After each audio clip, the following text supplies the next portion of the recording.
4 মাসের গর্ভবতী মেহরেশের মুখে ডিভোর্স পেপারে ছুঁড়ে মেরে গার্লফ্রেন্ডকে নিয়ে আমেরিকা পাড়ি জমিয়েছিল আহিল, যাকে ভালোবেসে ঘর ছেড়েছিল মেহরিশ। ভালোবাসা আর বিশ্বাসের মর্যাদা স্বরূপ বাজেভাবে ঠকে যাওয়া ঘটনাটা খুব হাস্যোজ্জ্বল স্বরে ব্যাখ্যা করেছে মেহরেশ। কোলে থাকা ছোট্ট আনায়া হাত পা নেড়ে খেলতে ব্যস্ত। সায়র আশ্চর্য হয়ে দেখছিল মেহরিশকে। কি কঠিন মনের জোর মেয়েটার। হয়তো মনকে শক্ত করেছে বলে আজ মেয়েটা সুন্দরভাবে বাঁচতে পারছে, একা চলতে পারছে। যে সমাজে একজন নারী একা চলতে পারে না, সেখানে মেহরিশ ডিভোর্সি সাথে সিঙ্গেল মাদার হয়ে বেশ প্রফুল্ল চিত্রে বসবাস করছে। সায়র উদ্বিগ্ন হয়ে প্রশ্ন করল, if you don't mind, can I asking a question? Mehrish হেসে জবাব দিল, অফকোর্স ইউ ক্যান। সায়র একটু নড়ে চড়ে বসল। শান্ত বাক্যে প্রশ্ন করল, আনায়াকে নিয়ে একা পথ চলতে কোনো প্রবলেম হচ্ছে না? মেহরিশ হাসল, স্নিগ্ধ সে হাসি। মেয়েটা ভাঙা মন নিয়ে এত সুন্দর করে হাসে কিভাবে? মেহরিশ হেসেই জবাবে বেশ প্রফুল্ল হয়ে বলা শুরু করল, নারীকে দুর্বল ভাববেন না মিস্টার সায়র। নারী পারে না এমন কোনো কাজ নেই।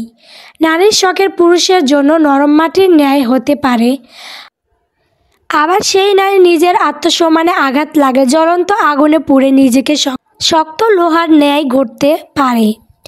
আর রয়েল প্রবলেমের কথা, আচ্ছা বলুন তো, প্রবলেম কোন মানুষের জীবনে নেই?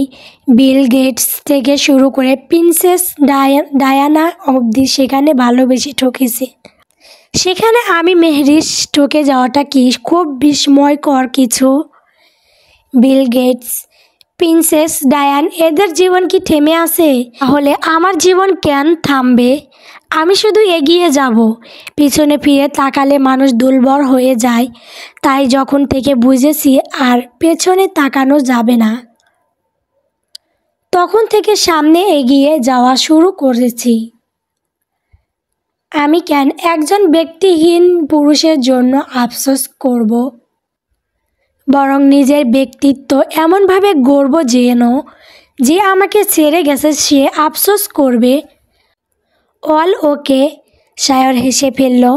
মেয়েটার ব্যক্তিত্ব আসলে খুব স্ট্রং। এত গুছিয়ে কথা বলে কিভাবে?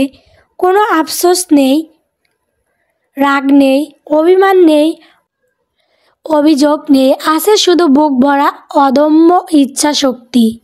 সায়র অন্যমনস্ক থাকতে দেখে মেহরিশ প্রশ্ন করল, মিস্টার সায়র শুনেছেন?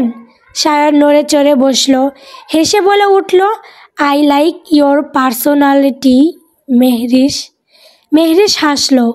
কোলে থাকা আনায়ার মুখের দিকে তাকিয়ে বলে উঠল, জানেন, আমি খুব দুর্বল চিত্রের মেয়ে ছিলাম, যাকে ধমক দেওয়ার আগেই তার চোখে পানি চলে আসতো। আমার সাথে কেউ অন্যায় করেছে যেন আমি প্রতিবাদ করতে পারতাম না।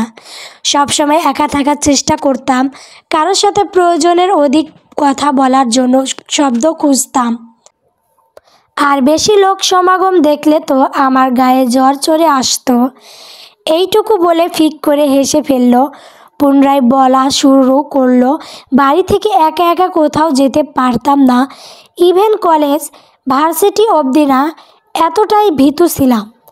কোনো ছেলে আমার পাশে দিয়ে গেলেও আমার আত্মা কেঁপে উঠত।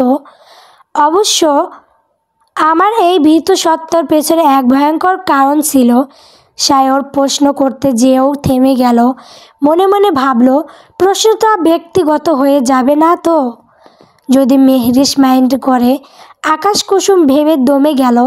মেহরিশ তা খেয়াল করে বলে উঠল, অতীতের কথা না হয় আজ থাকুক, পরে কোনো এক সময় শেয়ার করব।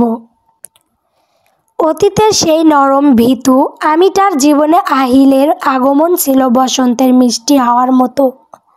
ভার্সিটির প্রথম দিন আমাদের সবাইকে সিনিয়ররা ফুল দিয়ে বরণ করে নিয়েছিল। আমার জীবনের প্রথম ফুল নিয়েছিলাম আহিলের হাত থেকে। প্রথম দেখেই ছেলেটার প্রতি অদ্ভুত ভালো লাগা কাজ করতে শুরু করলো। যে আমি ছেলেদের ছায়াকেও ভয় পেতাম, সেই আমি হঠাৎ করে আহিলকে নিয়ে ভাবতে শুরু করলাম। আহিলের হাসিটা আমার বারবার মুগ্ধ করে। হাসির প্রেমে পড়ে ফেঁসে গিয়েছিলাম। পুনরায় শব্দ করে হাসল মেহরিশ। সায়র অবাক পানে তাকিয়ে দেখছে শুধু। মেয়েটা কি দুর্দান্ত! বুকের ভেতর কষ্ট চেপে ঠোঁটের কোণে কি মিষ্টি হাসি ফুটিয়ে রেখেছে। সায়র হুট করে প্রশ্ন করল, মেহরিশ, একটা প্রশ্ন মনে পড়ল। করব? অবশ্যই, প্লিজ করুন।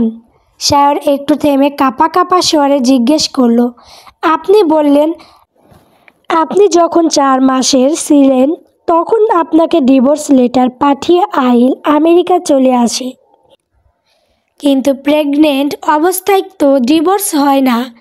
তাহলে কি আপনি এখনও আহিলের স্ত্রী? মেহরিশ মুখে হাসিটা মিলিয়ে গেল, কিছুটা মন ক্ষুণ্ণ হয়ে জবাবে বলল, হ্যাঁ। সাইরের বুকটা ধক করে উঠল, গলা শুকিয়ে আসতে লাগলো, চোখ দুটো অসহায়িত ভেসে উঠল। পুনরায় কম্পিত বেগকে জিজ্ঞেস করল, এখন যদি আহিল ফিরে আসে তাহলে আপনি তাকে মেনে নেবেন? মেহরিশ এক নজর তাকালো সাইরের দিকে, পরক্ষণে হেসে জবাবে বলল, মিস্টার সায়র, আমি জীবন্ত গোলাপ ফুল। আমার কাছে ঘেঁষলেও কাটার আঘাতে রক্তাক্ত হতে হবে। আমি যেমন দেখতে সুন্দর, ঠিক তেমনি ভয়ঙ্কর। ভালোবাসার প্রতীক হিসেবে ব্যবহৃত পারি, আবার ঘেন্নার প্রতীকেও বয়ে বেড়াতে পারি। জীবনকে দ্বিতীয়বার সুযোগ দেওয়া অবশ্যই উচিত, কিন্তু বিশ্বাসঘাতকদের দ্বিতীয়বার সুযোগ দেওয়া কখনোই উচিত না।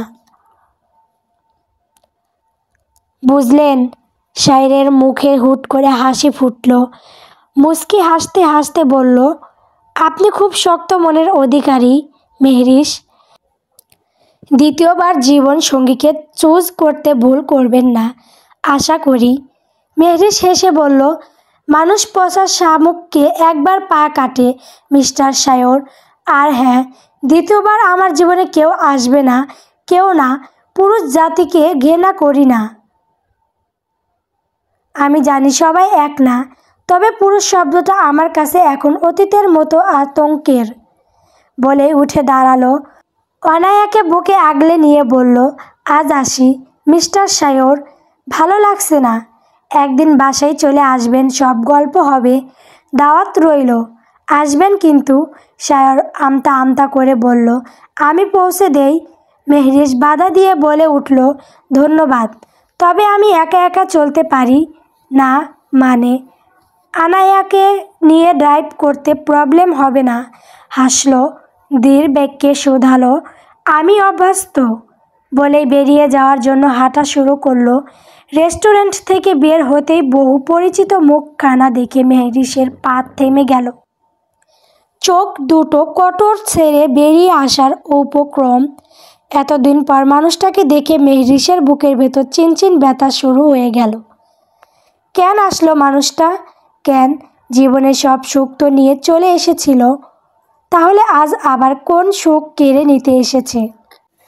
কথাগুলো ভেবে আনায়াকে আরও শক্ত করে বুকের ভেতর আগলে রাখল। শেষ সুখটা মেহরিশ কিছুতেই হাতছাড়া করবে না, কিছুতেই না। চলবে। গল্প ধরিয়া রাখিও সোহাগে আদরে, সূচনা পর্ব।